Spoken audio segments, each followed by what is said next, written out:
Henry had never been the type to worry about his health. At 73, he considered himself lucky. No heart problems, no diabetes, no major surgeries. He walked every morning, played chess twice a week at the rec center, and still did the crossword in pen. But over the last year, something strange had started happening. Every night, without fail, he was waking up 2, sometimes 3 or 4 times to use the bathroom. At first, he brushed it off. Just getting older, he told himself. It's normal. But the interruptions grew worse. It wasn't just the frequent peeing, it was the fractured sleep, the groggy mornings, the way he started to dread going to bed because he knew it wouldn't be restful. And every time he stumbled to the bathroom in the dark, he thought, this can't just be aging. One morning, over coffee, he brought it up with his friend Walter. You ever have to get up at night to pee? Like, more than once? Walter nodded slowly. Used to, until I figured out what was causing it. Henry leaned in. Please tell me. Salt, Walter said. Too much salt in my diet. I cut it way down, and within a week or two, I was only waking up once, sometimes not at all. Henry blinked. Salt? Really? Walter smiled. Yeah, I read about it in some article. Turns out as we get older, our kidneys don't process sodium as efficiently.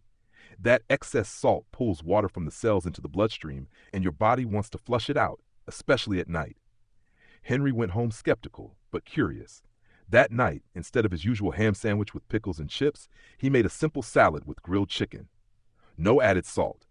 He skipped the salted nuts he liked to snack on in the evenings and chose a banana instead. He didn't expect much. But that night, he only got up once. Just once.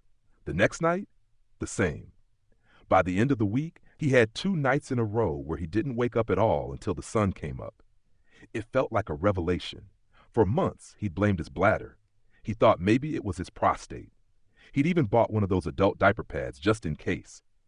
But the culprit, hiding in plain sight, had been sodium. Henry dove into the research. He found a study from Japan that confirmed what Walter had said. Elderly people who reduced their salt intake experienced fewer nighttime urination episodes. It wasn't about drinking less water or avoiding caffeine, although he did that too. It was about what his body was holding on to and when it tried to get rid of it. He started reading labels. Canned soup, over 700 milligrams of sodium per serving. Frozen dinners, some were over 1,200 milligrams. Even his so-called healthy turkey sandwich meat was loaded. Henry had always thought he ate pretty well, but he realized that salt was hidden everywhere. He made changes, not drastic ones, but deliberate. He began cooking more from scratch. Instead of seasoning with salt, he used lemon, herbs, garlic. He started liking the taste of real food again, not just the punch of sodium. After a few weeks, he noticed more than just better sleep. His ankles didn't swell in the evening anymore. His blood pressure, which had been creeping up, leveled out. He had more energy during the day. He wasn't dragging from interrupted nights. His mood improved. He even felt sharper, more himself.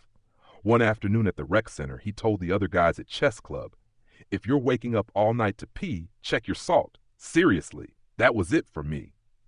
They laughed at first, made jokes about needing more than salt to fix their plumbing. But 2 weeks later, Charlie came in and slapped Henry on the back. You were right. I cut the salty snacks and deli meat. Haven't had to get up more than once a night since last week. By then, it had become routine for Henry. Low sodium choices, daily walks, and full nights of sleep. He still got up now and then, once or twice a week, but that was nothing compared to before. He realized how many people probably just accepted poor sleep as part of aging. They didn't know how much diet could affect it. And not just what you eat, but when. Henry avoided salty dinners and tried to make his biggest meal lunch. It made a difference. He also started talking to his doctor about it. When he told her about the salt connection, she nodded. It's a common issue. I wish more patients would try dietary changes before asking for medications. Your kidneys just can't process salt the same way they did at 40. At 74, Henry had reclaimed something precious, rest, real, uninterrupted rest, and with it his days felt longer. His walks were easier. He could concentrate on his books, enjoy time with his granddaughter, and wake up with the sunrise feeling ready, not groggy. It wasn't a miracle cure. It was just paying attention. Something so small, so ordinary, had been the root of a problem he thought was unfixable. And every night as he turned off the lights and pulled up the covers, Henry felt a quiet kind of pride, not just in sleeping better, but in proving that aging didn't mean surrendering. Sometimes it just meant learning and adjusting, one habit at a time, one peaceful night at a time.